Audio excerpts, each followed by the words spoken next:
Good morning, everyone. How are you today? Give me a few minutes to continue getting set up.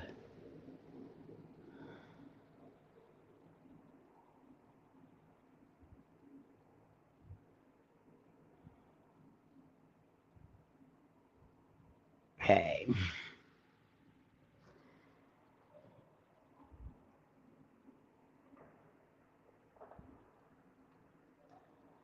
I will be right here, guys. I'm trying to get everything situated. My camera and all that on here did not want to work this morning.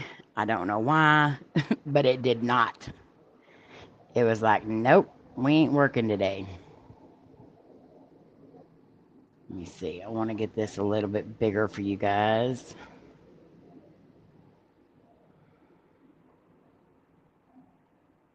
Um,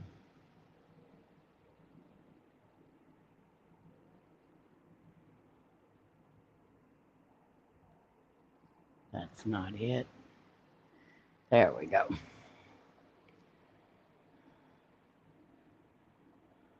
Well, for some reason, it's not all showing.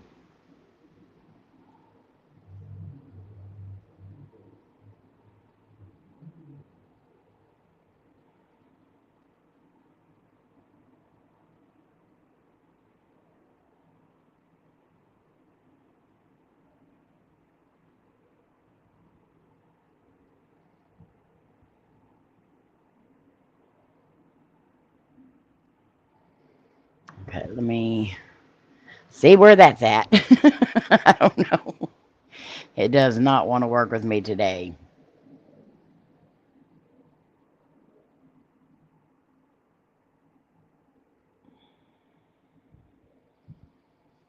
Hmm.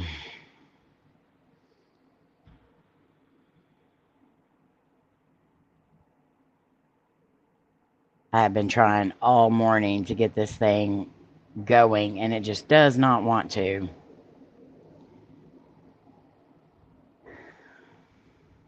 All right. Good morning, Yvette. Good morning, Player. Hi, Bud Files. Shayna. Florna. Wendy. Sandra. Good morning, everyone. I hope you are all doing well. I really do not know what is going on with this. I apologize immensely. This is aggravating. Okay. Can y'all see the picture on there, or is it still all wild and weird? Because on my end, it looks okay, but on the other end that I just watched, it looked like crap. Hi, Nikki. Thank you so much. I hope you're doing well. Hi, Nicole.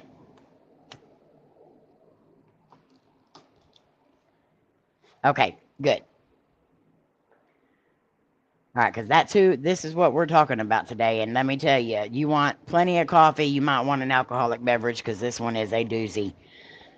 So you may want to pretend like you're overseas with our fellow uh, over the pond guest in here and grab you something stronger than coffee.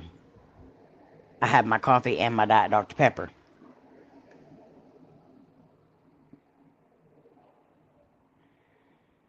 How is everyone doing today?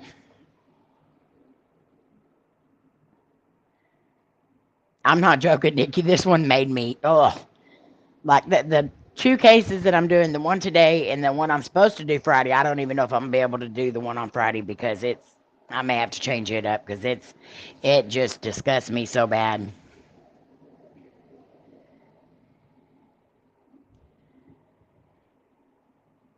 You got a rock star.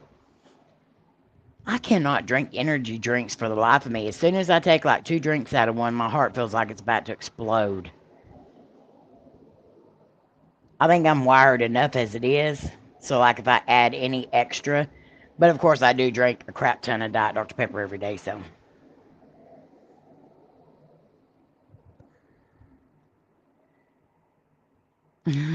player.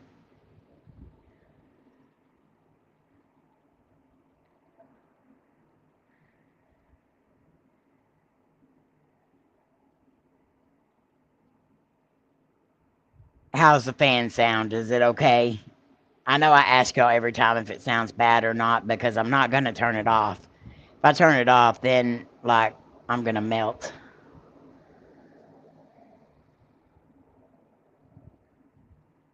That's okay, Wendy. You do what you got to do. Thank you for even being here.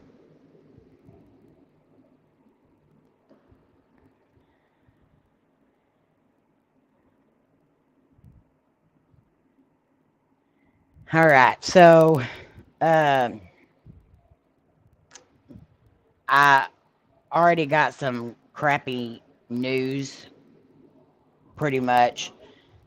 We checked on some more financial assistance for Kodi, and I'm hoping that wasn't the last step that we can take. We're going to try to take, try to get some more applications, but they all have been turned down.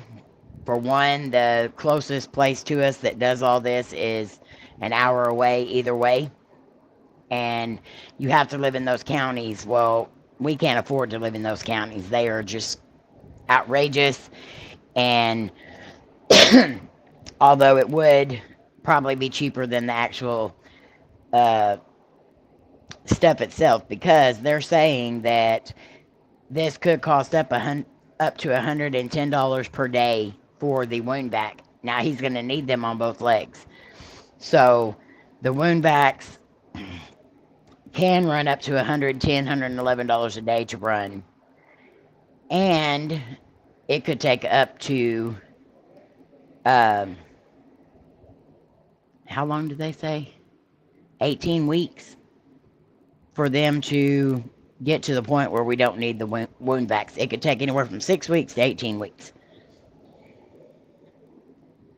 So we are trying to figure out if there's a different route he can take other than the wound vacs. So let's see. I got my coffee and some Dr. Pepper, some pickle salad, and a maple syrup bagel with cream cheese. Sandra, if I didn't know you, I'd be asking if you might be expecting, but and what is a pickle salad?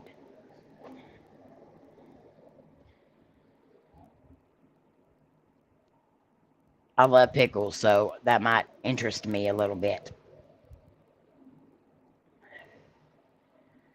So let's continue to keep him big time in your prayers. I'm not sure what route we can take. I know his doctor is heck bent on trying to take one of his legs, and Kodi's just he's not gonna do that. If you guys know Kodi, he's not. He just won't be okay with that. I mean, eventually he may not have a choice, but right now he's going to do whatever he can.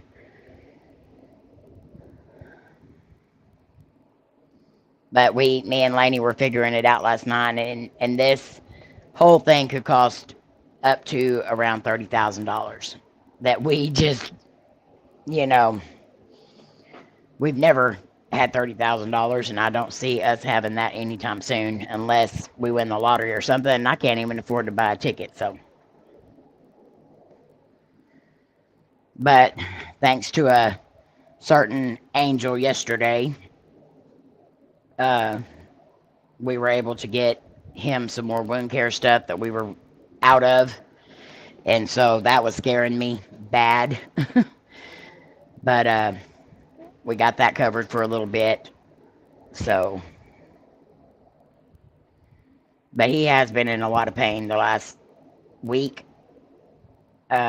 He's been having really rough nights, not sleeping good, with just up and down, up and down, up and down.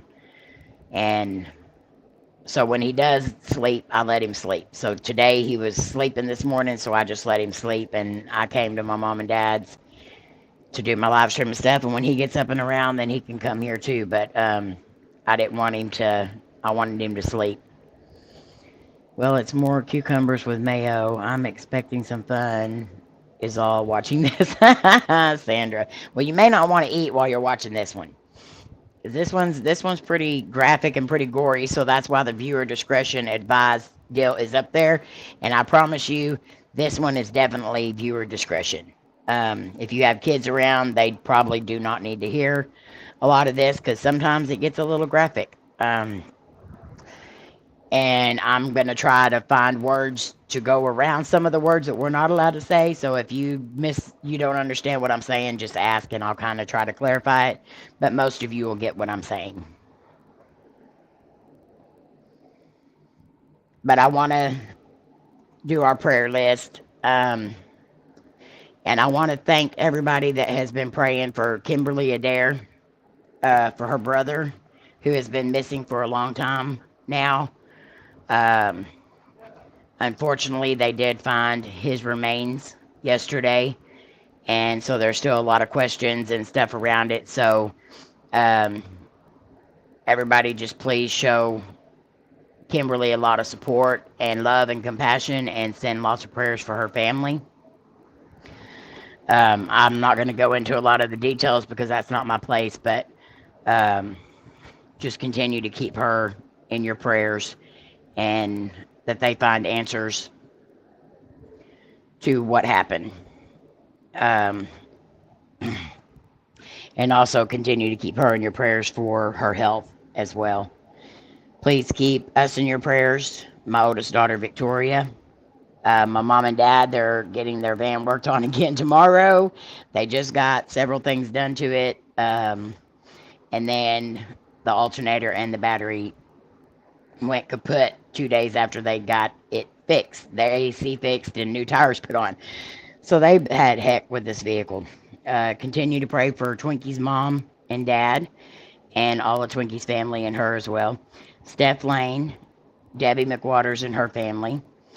Melissa and Patrick, continue to keep them in your prayers. Shayna and Danny. Savannah, my sister-in-law's grandmother, continue to keep her in your prayers. Everyday Treasure and family. Charmaine and Aaliyah. Vodka Vamp's mom and Vodka Vamp and her whole entire family. Send them lots of prayers. Sam's Pretty Paranormal. Jen from Eddie and Jen's blogs and then some. Ghost Mafia's friends and family. Sarah Hardy. Sandra's dad, Andre. Robin Tammy. James. That's a person in our town, a friend who was in a motorcycle accident. He's out of ICU now, I believe, and he's doing a little bit better. They're starting to give him a little bit of food and stuff like that, but he's still having a very rough time. For Wendy's son, and prayers for Wendy for her doctor's appointment, and also prayers for Diddles Lavelle, our Australian sister, who definitely needs prayers right now. Her family and her kids definitely need prayers right now. Dear Heavenly Father, please hear our prayers for the sick members in our community and for all those in need. You know what those needs are. Show your mercy as you close wounds, cure illness, and make broken souls whole again. Thank you for the amazing people in this community who are constantly battling for those around them. Thank you for the people you have put in our path. We thank you for all that you do and all that you are. In your name, amen. And I do want to thank everybody who has been helping us with the GoFundMe, PayPal, CashApp, any donations that are being sent. We appreciate every single one of them. Doesn't matter how big or small, they all mean the world to us. And it's definitely keeping Kodi out of the hospital. And we appreciate that so much. I'm afraid that if he does go into the hospital, that's going to be kind of where we start the whole discussion of when to take his leg and all that, and we don't want to discuss that. So we're doing everything we can just to keep him away from that and keep his legs from getting infected. I've been dealing with this for 10 years with him. Well, it's been about 8 years, I think. 8 or 9. We were trying to figure it up last night, and we still haven't figured it up completely because I know it was before I started YouTube. right before I started YouTube. So I've been on here for 7 years. So I'm going to say roughly around 8 years. We've been dealing with this, the chronic wound, or chronic wounds, because they're on both of his legs. And it has been, at first it was not as bad. But of course with chronic wounds, they don't heal. So they just continue to get worse. And so over time, they started out as very small. One was a spider bite. One was just a cut from a fall where he fell at work out of the big truck when he hurt his hip and stuff. And because they don't heal, and because he has a hard time healing, they just continue to get bigger and bigger and bigger and bigger to where now they're the size of softballs, and very deep in his legs. So it's not fun. And it's very painful for him, especially when I'm cleaning them and dressing them and everything, and we have to do this daily. And so it's definitely hard on him. So keep him in your prayers. I'm so tired of seeing him in pain. Hi, Dad. Love you. There's my dad, James Hall. James Hall, which means Laura's watching, and Lucy. It's okay, Dad. You didn't have to erase that. I knew what you meant. I love you too. It got bad when he was over the road.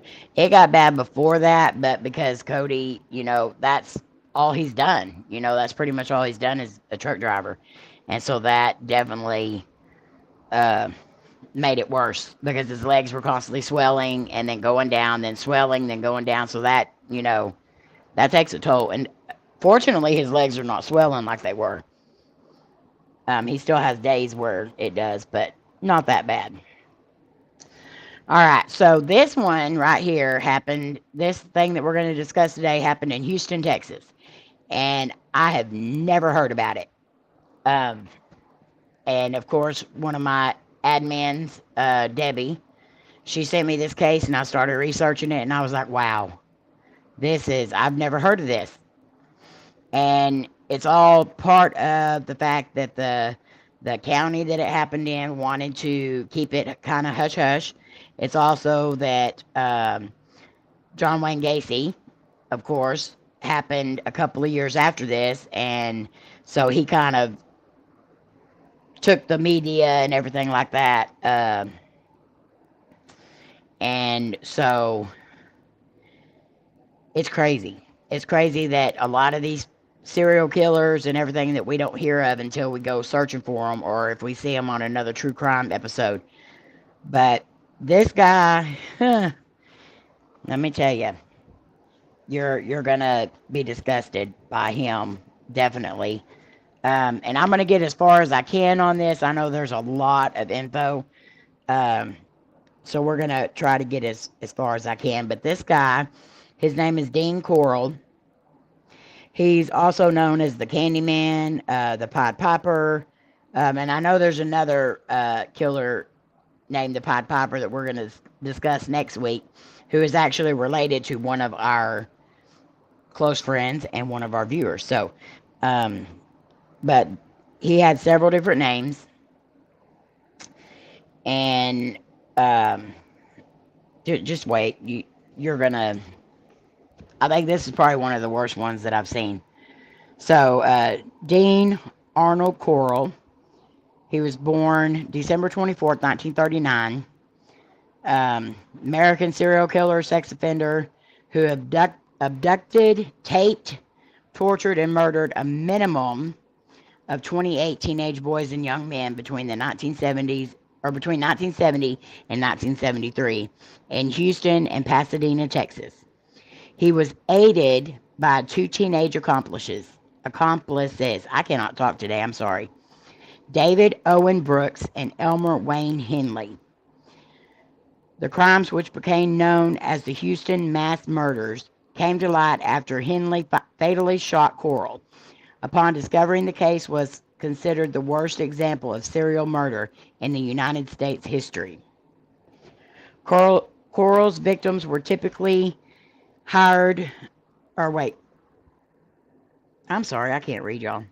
Corll's victims were typically lured with an offer of a party or a lift to one of the various addresses at which he resided between 1970 and 1973.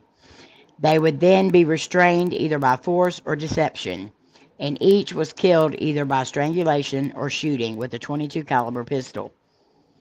Corll and his accomplices buried 17 of their victims in a rented boat shed. 4 other victims were buried in woodland near Lake Sam Rayburn. 1 victim was buried on a beach in Jefferson County, and at least 6 victims were buried on a beach on the Boulevard Peninsula. Brooks and Henley confessed to assisting Corll in several abductions and murders. Both were sentenced to life imprisonment. Corll was also known as the Candyman and the Pied Piper because he and his family had previously owned and operated a candy factory in Houston Heights, and he has been known to give free candy to local children. So this is probably where the thing came, don't take candy from strangers. This is probably where it came from. I know that saying was around long before that, but this definitely puts new meaning to that phrase. All right. So Dean Arnold Corll was born on December 24th, 1939, in Fort Wayne, Indiana. The first child of Mary Emma Robinson and Arnold Edwin Corll. Corll's father was strict with his children, whereas his mother was markedly protective of both of her sons. Their marriage was marred by frequent quarreling, and the couple divorced in 1946. 4 years after the birth of their younger son, Stanley Wayne Corll, Mary subsequently sold the family home and relocated to a trailer home in Memphis, Tennessee, where Arnold had been drafted into the United States Air Force after the divorce, to allow her sons to remain in contact with their father. Corll was a shy, serious child who rarely socialized with other children, but at the same time displayed concern and well-being for others. He was also markedly sensitive to any form of criticism or rejection. At the age of 7, he suffered an undiagnosed case of rheumatic fever, which was not recognized until doctors found Corll had a heart murmur in 1950. As a result of this diagnosis, Corll was told to avoid PE class in school. Corll's parents attempted reconciliation and remarried in 1950, subsequently moving to Pasadena, Texas, a suburb of Houston. However, the reconciliation was short-lived, and in 1953, the couple once again divorced, with the mother again retaining custody of the 2 sons. The divorce was granted on amicable grounds, and both boys maintained regular contact with their father. Following the second divorce, Corll's mother married a traveling clock salesman named Jake West. The family moved to a small town of Veeder, Texas, where Corll's half-sister Joyce Janine was born. Corll's mother and stepfather started a small family candy company, initially operating from the garage of their home. From the earliest days of business, Corll worked day and night while attending school. He and his younger brother were responsible for running the candy-making machines and packing the products, which his stepfather sold on his sales route. This route often involved West traveling to Houston, where much of the products were sold. From 1954 to 1958, Corll attended Veeder High School, where he was regarded as a well-behaved student who achieved satisfactory grades. As had been the case in his childhood, Corll was also considered somewhat of a loner, although he is known to have occasionally dated girls in his teenage years. In high school, Corll's only major interest was the brass band, in which he played trombone. So he was definitely a loner, a quiet kid, but he made good grades. He was a good kid working in his family's business, and also, did good in school. So again, this takes us back to their upbringing. I really think has nothing to do with them actually becoming serial killers. All right. Corll graduated from Veeder High School in the summer of 1958. Shortly thereafter, he and his family moved to the northern outskirts of Houston so that the family candy business could be closer to the city where the majority of the products were sold. Corll's family opened a new shop, which they named Pecan Prince, in preference. I still can't talk. In reference to the brand name of the family product. In 1960, at the request of his mother, Corll moved to Yoder, Indiana, to live with his widowed grandmother. During this time, Corll formed a close relationship to a local girl, although he rejected a subsequent marriage proposal she made to him in 1962. Corll lived in Indiana for almost 2 years, but returned to Houston in 1962 to help with his family's candy business, which by this date had moved to Houston Heights. He later moved into an apartment of his own above the shop. So I still don't understand because it really doesn't. Good morning, Debbie. Hi, Joanne. It really doesn't say why his mother made him move to his grandmother's house. So Corll's mother divorced West in 1963 and opened a new candy business, which she named Corll Candy Company. Her eldest son was appointed vice president in the new family firm, with his younger brother Stanley being appointed secretary-treasurer. The same one of the teenage male employees of Corll Candy Company complained to Corll's mother that her son had made sexual advances towards him. In response, she fired the teenager. So one of the employees said that Corll had made advances at him, and so instead of her asking her son about it, she fired the employee. Corll was drafted into the United States Army on August 10, 1964, and assigned to Fort Polk, Louisiana for basic training. He was later assigned to Fort Benning, Georgia to train as a radio repairman before his permanent assignment to Fort Hood, Texas. According to official military records, Corll's period of service in the Army was embellished. Corll, however, reportedly hated military service. He applied for a hardship discharge on the grounds that he was needed in his family's business. The Army granted his request, and he was given an honorable discharge on June 11, 1965, after 10 months of service. Reportedly, Corll divulged to some of his close acquaintances after his release from the Army that it was during this period of service that he had first realized that he was a homosexual and had experienced his first sexual encounter. Other acquaintances noted subtle changes in Corll's mannerisms when in the company of teenage males after he had completed his service and returned to Houston, which led them to believe he may have been homosexual. So he goes into the Army. He's there for a year and doesn't like it, so he wants to get out and he wants to go back home and help with his parents. So he was a douche then too. Hi, Jenny. These are my personal feelings, so disregard anything I say that's inappropriate. Hi, David. Good morning. Good morning, everyone coming in. I'm sorry if I'm not seeing you right as you're coming in. Okay. Following his honorable discharge from the Army, Corll returned to Houston Heights and resumed the position he held as vice president of Corll Candy Company. Corll's former stepfather had retained ownership of the family's former candy business, Pecan Prince, following his divorce from Corll's mother in 1963. Competitions between the two firms was fierce, as had been the case in his teenage years. Corll increased the number of hours he devoted to the candy business to satisfy an increasing public demand for his family's products. In 1965, Corll Candy Company relocated to 22nd Street, directly above the street from Helms Elementary School. Corll was known to give free candy to local children, in particular, teenage boys. As a result of his behavior, he earned himself the nickname Candyman and the Pied Piper. The company employed a small workforce, and he was seen to behave flirtatiously towards several teenage male employees. Corll is also known to have installed a pool table at the rear of the candy factory where employees and local youth would congregate. So they moved the business to across the street from an elementary school, of course, and then he hires all these teenage boys.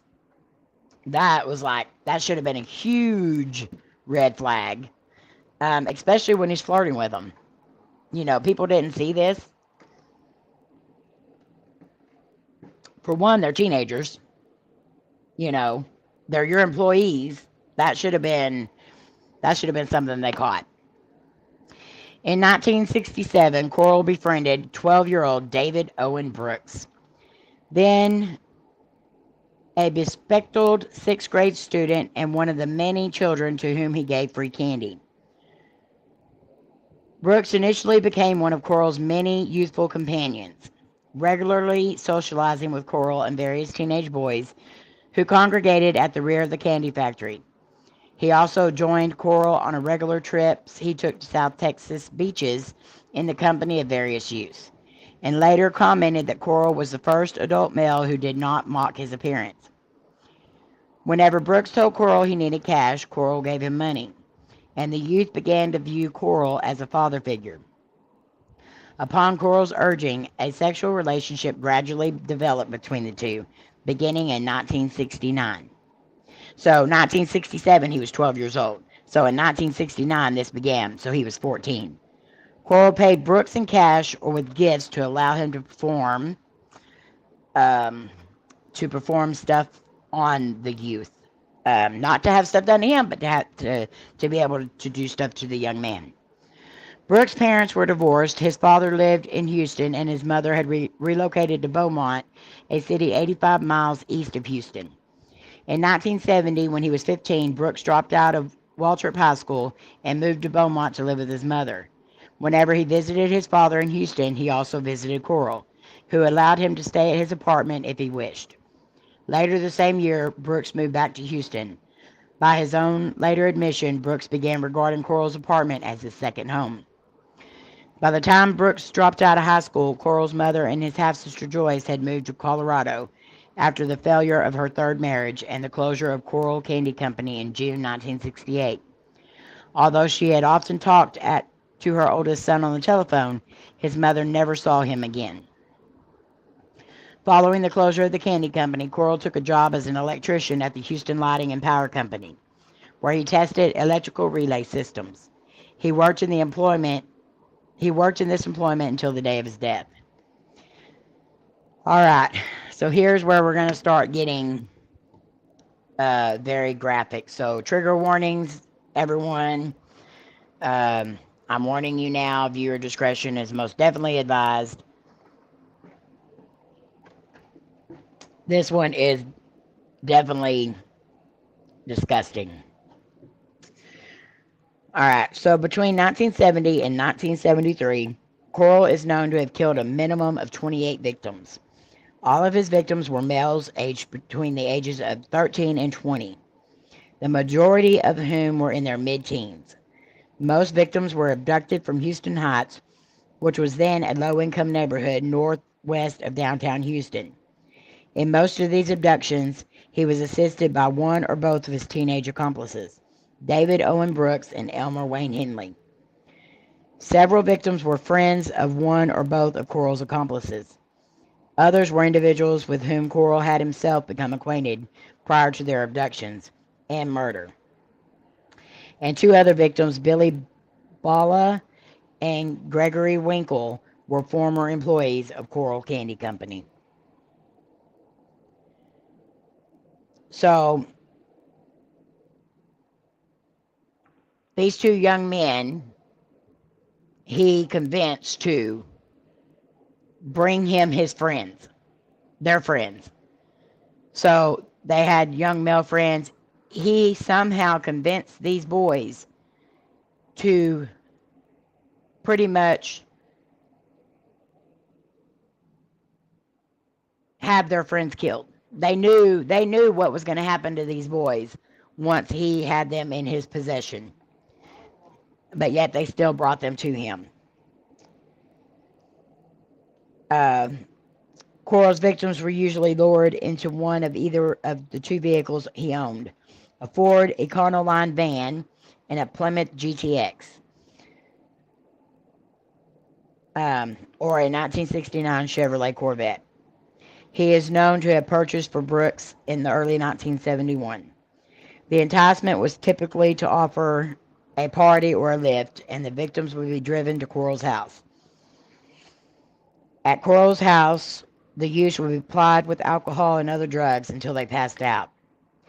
Tricked into donning handcuffs or simply grabbed by force, they were then stripped naked and tied to either Corll's bed or usually a plywood torture board, which was regularly hung on a wall. Once they were there, the victims would be assaulted, and you know what I mean by that, beaten, tortured, and sometimes after several days killed by strangulation or shooting with a .22 caliber pistol. And when he tortured these young men, it was not just regular torture. This was sometimes in the most disgusting way. He purchased glass vials, long tubes that were made of glass, that he would insert into their urethras and break them off.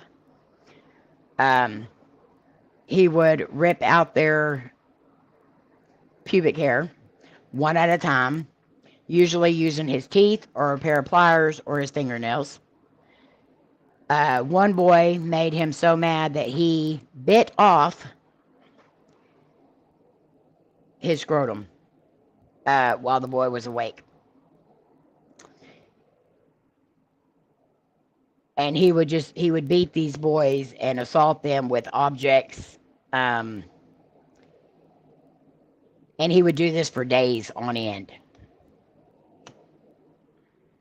This is what made me sick. Like, I'm not going to go into complete detail of everything he did. Hi, Andre, because it was absolutely disgusting.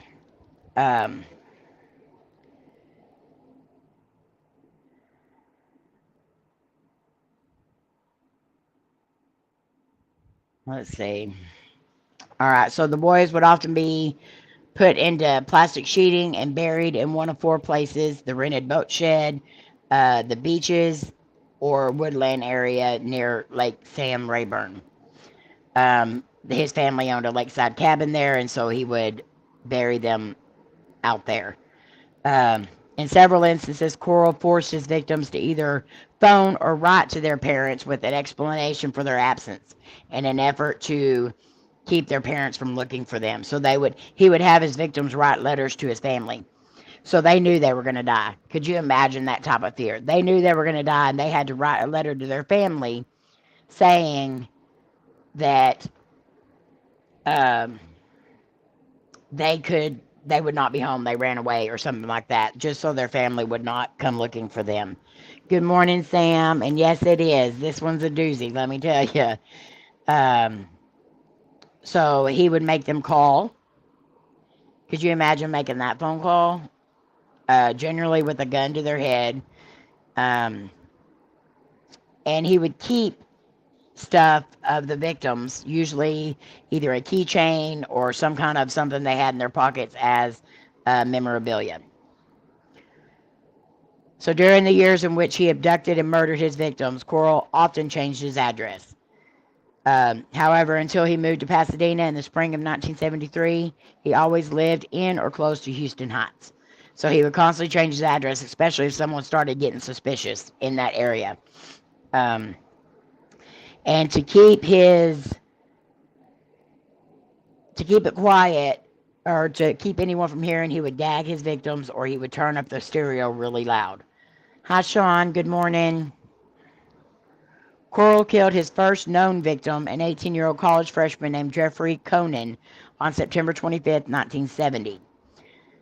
Conan vanished while hitchhiking with another student from the University of Texas. Don't hitchhike, people. Lord. He was trying to get to his parents' home in Houston. He was dropped off alone at the corner of Westheimer Road and South Boss Road near the uptown area of Houston at approximately 6:15 p.m. Corll likely offered Conan a lift to his home, which Conan eventually accepted. At the time of Conan's disappearance, Corll lived in the Harold Turboff Apartments, where he had paid a deposit of a month's rent in September. Yeah. Okay, they I misprinted that. I wrote it wrong. Okay, Brooks led police to Conan's body on August 10th, 1973. The body was buried at High Island Beach. Forensic scientists subsequently deduced that the youth had died of asphyxia caused by manual strangulation with a cloth gag that had been placed in his mouth. The nude body was found buried beneath a large boulder, covered with a layer of lime wrapped in plastic, and bound hand and foot with nylon cords, suggesting he had been violated. Um, Shortly after Conan's murder, Brooks interrupted Corll in an act of assaulting two teenage boys when Corll had strapped to a four-poster bed. Corll promised Brooks a car in return for his silence. Brooks accepted the offer, and Corll later bought him a green Chevrolet Corvette. Corll later told Brooks that he had killed the two youths and offered him $200 for any boy he could lure to Corll's apartment. So he offered him $200 to bring the boys to his apartment, and he bought him a car just to keep quiet. But what does it say about this boy that accepted it? Okay. On December 13, 1970, Brooks lured two 14-year-old Spring Branch youths named James Glass and Danny Yates away from a religious rally held in Houston Heights to Corll's Yorktown apartment. Glass was an acquaintance of Brooks who, at Brooks' behest, had previously visited Corll's address. Both youths were tied to opposite sides of Corll's torture board and subsequently taped, strangled, and buried in a boat shed he had rented in November 17th. An electrical cord with an alligator clip attached to each end was buried alongside Yates' body. 6 weeks after the double murder of Glass and Yates on January 30th, 1971, Brooks and Corll encountered two teenage brothers, Donald and Jerry Waldrop, walking toward their parents' home. The Waldrop brothers had been driven to a friend's home by their father with plans. What happened? Has that been like that for a while? No, I think I just accidentally hit it. Sorry. Sorry, y'all. With plans to discuss forming a bowling league and had began walking home after learning their friend was not at home. Both boys were enticed into Corll's van and driven to an apartment Corll had rented on Magnum Road, where he taped, strangled, and subsequently buried in the boat shed. So I'm not going to go into every single one of the victims because there are so many. But I do want to go into when Elmer Henley came along.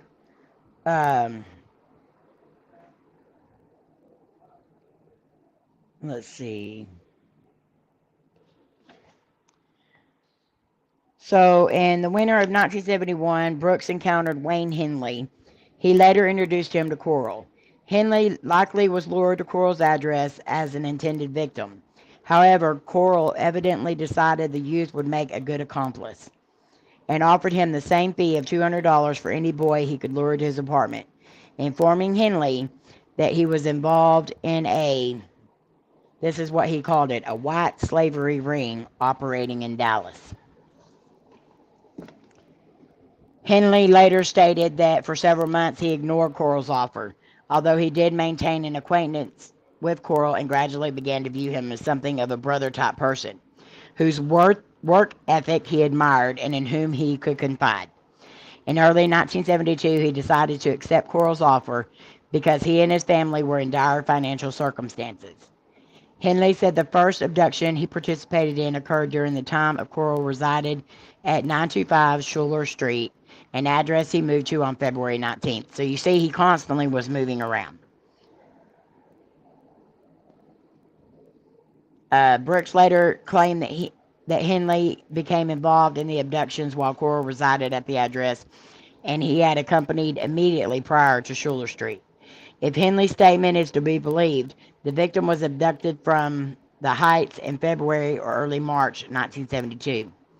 In the statement Henley gave police following his arrest, the youth stated he and Corll picked up a boy at the corner of 11th and Stoodwood and lured him to Corll's home on the promise of smoking some marijuana with the pair. At Corll's residence, using a ruse he and Corll had prepared, Henley cuffed his own hands behind his back, freed himself with a key hidden in his back pocket, then duped the youth into donning the handcuffs before observing Corll binding and gagging him. Henley then left the youth alone with Corll, believing he was to be sold into a sex slavery ring. The identity of this first victim Henley assisted in the abduction remains unknown. So this is one of the unknown victims. So this went on for that year. They brought in 20 or so more boys. And the torture and the assaults would get worse and worse. And so I'm not going to go into all of those.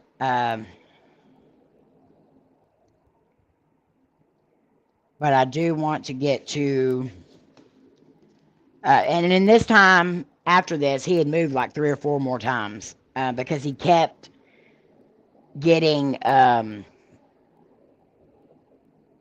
people started asking and questioning why he was blaring his music so loud, why there was always partying there, you know, and so he would constantly move around.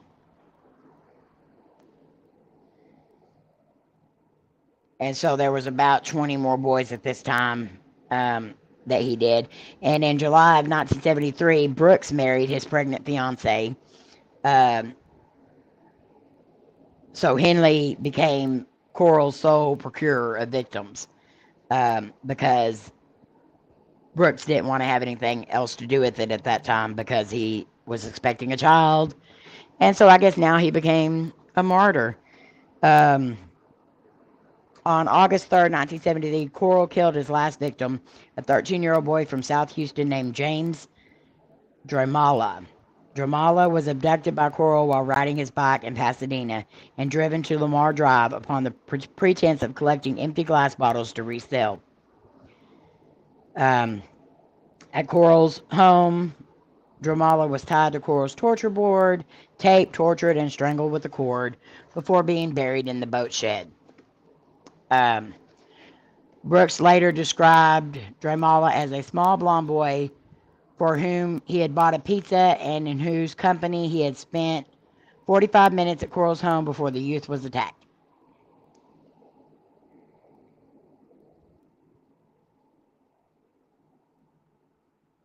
All right, so now we're getting to, you know, Corll did not like women at all. You know, he didn't like girls at all. So on August 7th, 1973, Henley invited 20-year-old Timothy Cordell Curley to attend a party at Corll's Pasadena residence. Curley, a casual acquaintance of Corll, was intended to be his next victim, and he accepted the offer. Brooks was not present at the time. The two youths arrived at Corll's house where they sniffed paint fumes and drank alcohol until midnight before leaving the house, promising to return shortly. Henley and Curley then drove back to Houston Heights, and Curley parked his vehicle close to Henley's home. The two exited the vehicle, and Henley, hearing commotion across the street, emanating from the house of the 15-year-old friend Rhonda Louise Williams, walked towards her home.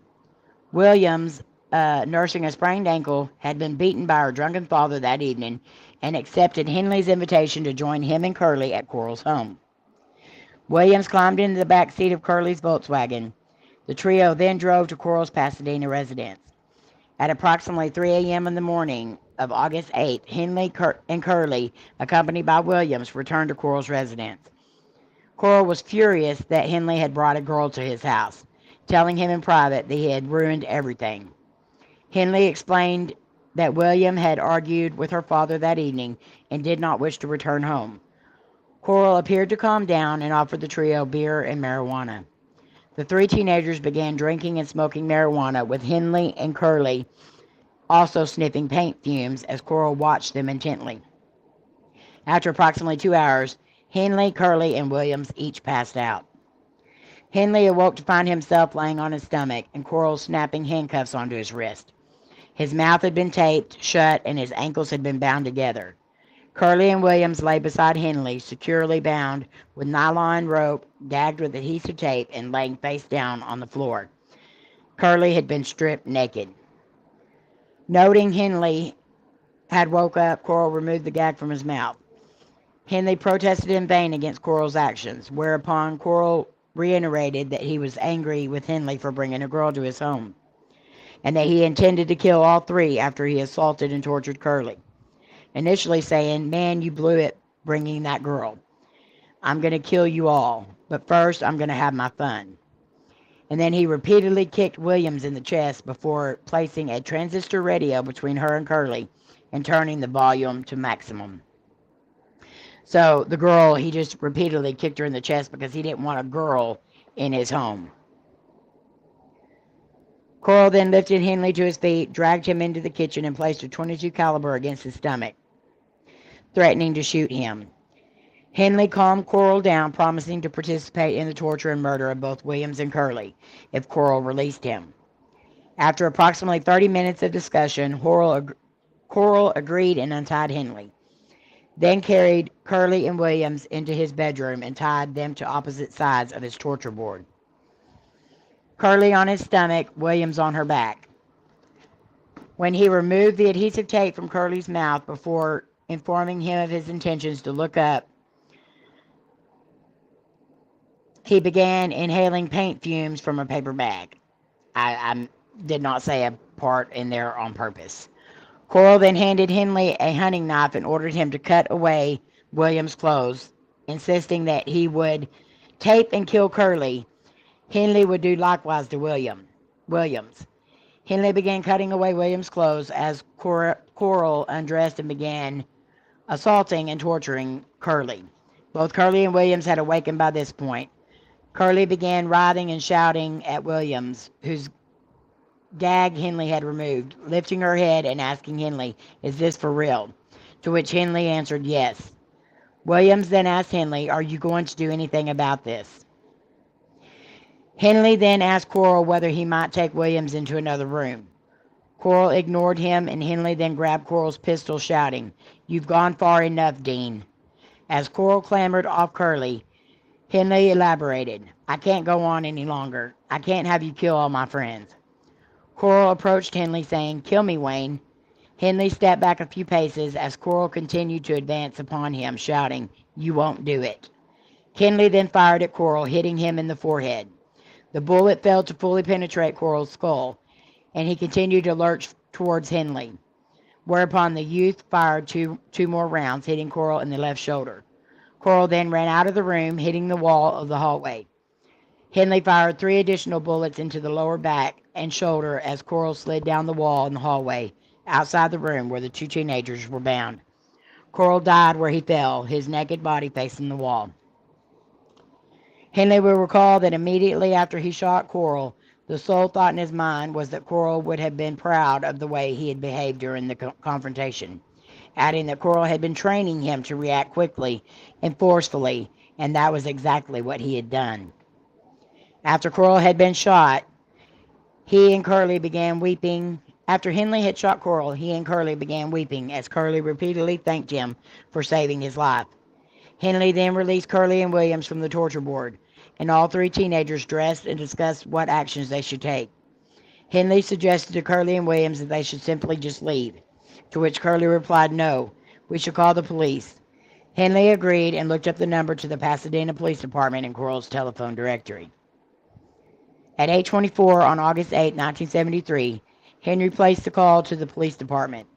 His call was answered by an operator named Velma Lyons. In his call, Henley blurted to the operator, "Y'all better come here right now. I just killed a man." Henley gave the address to the operator as 2020 Lamar Drive, Pasadena. As Curly, Williams, and Henley waited outside Corll's home for the police to arrive, Henley mentioned to Curly that he had done that 4 or 5 times. Minutes later, a police patrol car arrived at 2020 Lamar Drive. The three were sitting on the curb outside the house. The officer noted the .22 caliber on the driveway near the trio. 2 of the 3 were weeping. The older male simply stared blankly across the street. The younger male identified himself as Elmer Wayne Henley and told the officers that he was the individual who made the call and indicated that Corll's body was inside the house. After confiscating the pistol and placing Henley, Williams, and Curly inside the patrol car, the officer entered the bungalow and discovered Corll's body inside the hallway. The officer returned to the car and read Henley his Miranda rights. In response, Henley shouted, "I don't care who knows about it. I have to get it off my chest." Curly later told detectives that before the police officer had arrived at Lamar Drive, Henley had informed him, "If you wasn't my friend, I could have gotten $200 for you." That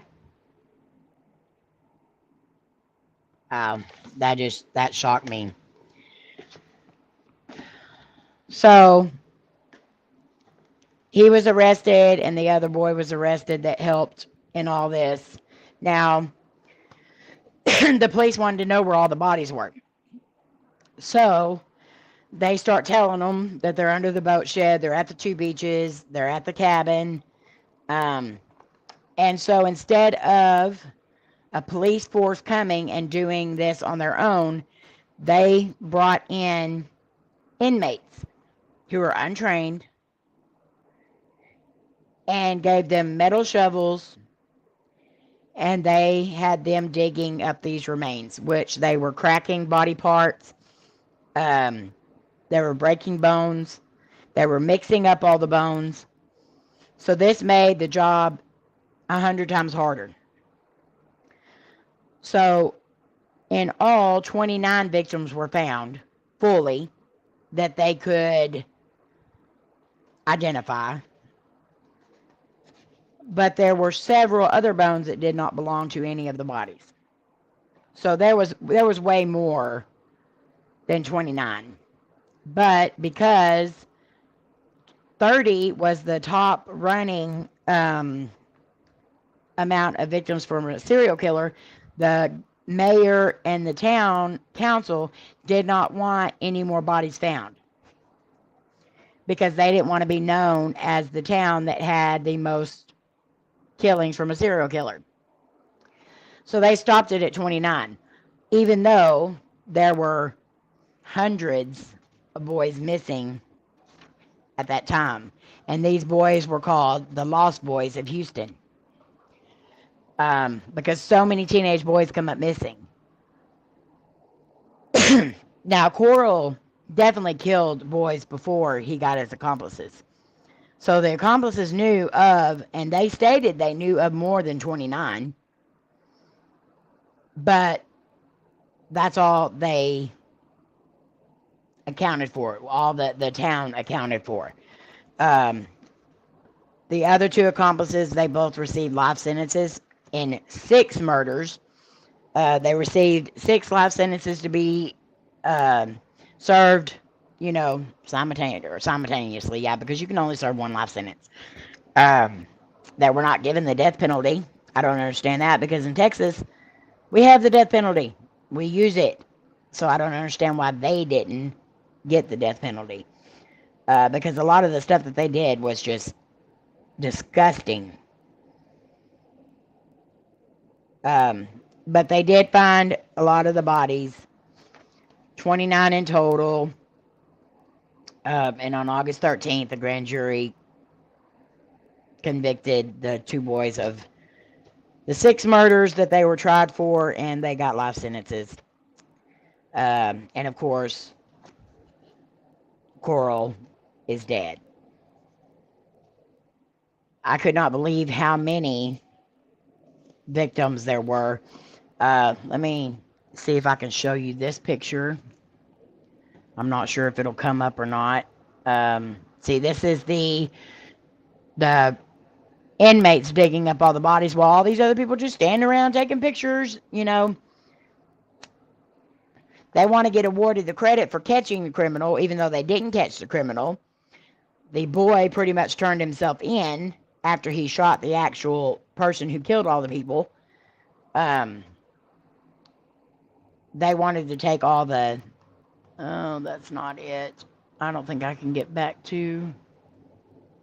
Let me see. That's my members, and thank you all for being members. I'll show that in a minute. Let me see if I can find the picture I'm looking for. That, of course, is Corll in his uniform.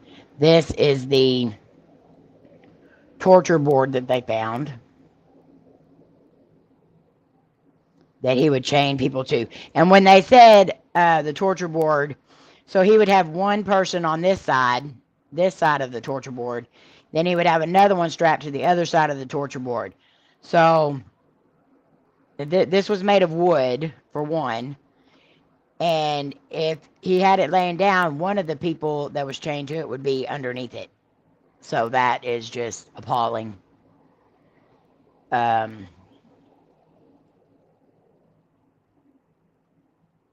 Where is my... There. Okay, that is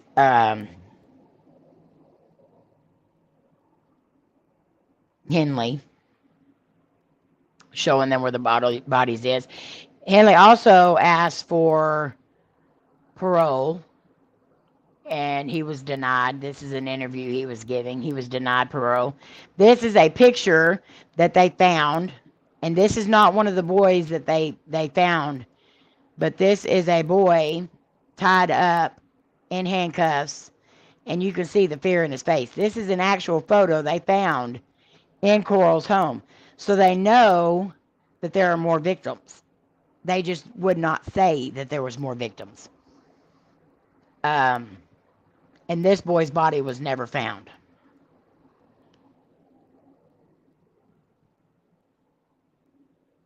Well, I don't guess I have that picture on here. I thought I did.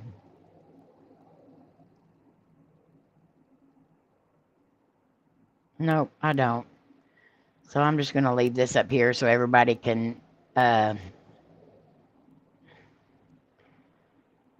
see all of our amazing members, and we appreciate you being members, of course, always. I'm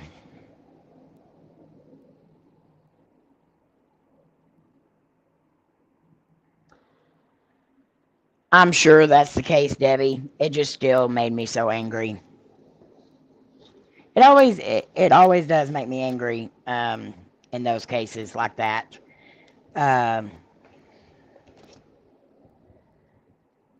So after all these bodies were found, there was still a total of 44 boys that were missing from those 3 years of Corll's murder spree.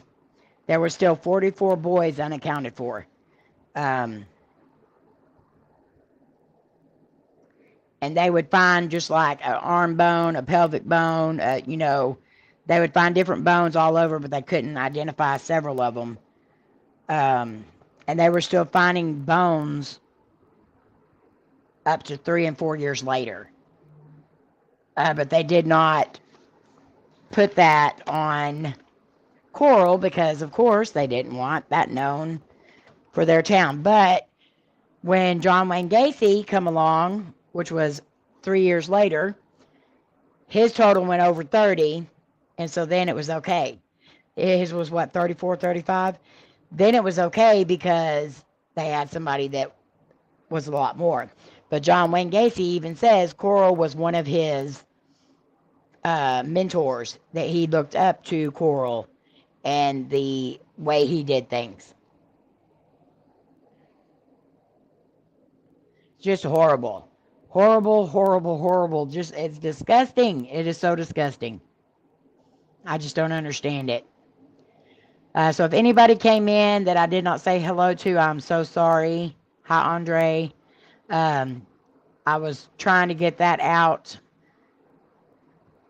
because that was a long story, and I left out quite a bit of the middle part of it because it's stuff that I cannot say on here.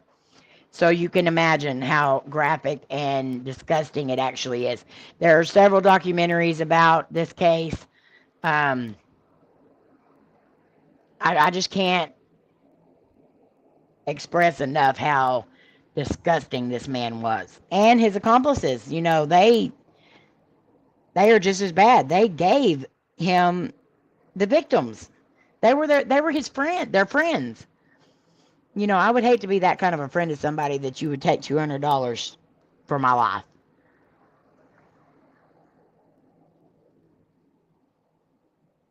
That's just absolutely disgusting. And again, thank you, Debbie, for this case. You're an awesome admin as always, and you bring a lot of amazing things to this channel. It disgusts me. It really did. Now Friday, I'm still on the fence about whether I'm doing my Friday case or if I'm changing it up. I really don't like doing cases that involve children because they are heartbreaking and they do get emotional. And I can't even watch the documentaries or the trial about this case without getting upset. So I don't know if I'll be doing that Friday or not. So we'll see. I'll of course have it shared out before Friday, so you'll know by then. In the 70s, 200 is a lot, but still not worth it. No, definitely not.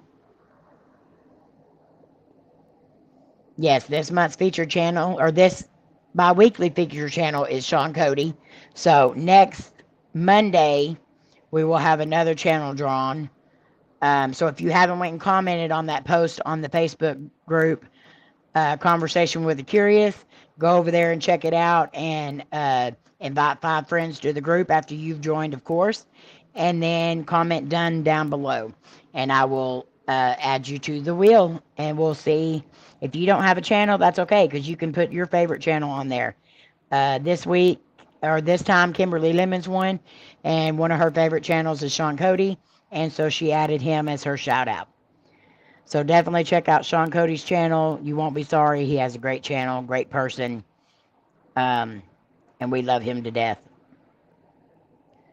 Goodbye, Andre. You have a blessed day. Love you bunches. But I couldn't even say half of the stuff that this man did to these boys. Just pure torture. I still don't understand how somebody can look into those eyes of anyone and hurt them like that. It's pure evil. Nothing but evil. That's okay, Joanne. 2 videos is still 2 videos. And if you want people to come check them out, then definitely go over there and comment on that and invite some friends to the group, and we'll get you added onto the wheel, and hopefully you can have a shout out on here. I decided to do it this way so I could get more involvement in the group on Facebook, because I'm going to start posting a lot more stuff on there as well. Yes, we do, Sandra.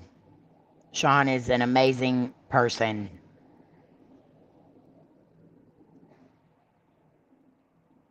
And he has an amazing channel. And he's the only decent brother. All the rest of the Angle brothers are kind of... Oh, it's okay, Debbie. No worries. No worries at all. Shawn Kodi, a member for 46 months. Thank you, Shawn. You're absolutely amazing. You've been a member for almost 4 years. That is absolutely crazy. Thank you so much. I didn't either, Sam. I didn't either, and that's what's amazing about doing the research on these, is you find out all kinds of stuff you didn't know. And this happened in my state, in one of our biggest cities. So it was definitely an interesting read, but also disgusting. Thank you, Sam, for being here. She is a fellow true crime channel, and if y'all haven't checked out her channel, please do so, because she does awesome work on hers as well. But I'm gonna get off here in just a minute. So make sure y'all check out the links down in the description. We have Sticker Mule, StreamYards, and Amazon Prime Video. If you would like to click any of them links and use any of those, there is some special perks. The Amazon Prime Video, you're going to get 30 free days to try it out and see if you like it before you completely buy it. Sticker Mule, you're going to get $10 off of a purchase. And with StreamYard, you're also going to get a $10 credit towards your Pro if you want it. But StreamYards is free to use unless you want to get all the other perks that go with it. So if y'all want any of those, check them out down below in the comments or the description. And yeah. But again, thank you to all these amazing members. We appreciate you. You are the ones that help keep this channel going. And everyone that watches our videos, likes them, shares them, and leaves comments. We thank you as well because you definitely help us out a lot as well. So we love you all. And continue to keep Kodi in your prayers. And also, please continue to share out that GoFundMe and the PayPal and CashApp. We're about halfway to our goal. And I know everyone's tired of hearing about it. But if y'all will, please share it. We would appreciate it completely. And we love you guys. You mean the world to us. We hope you know that. And we will see you on the next one. Take care, everyone. Have a blessed day. Love y'all.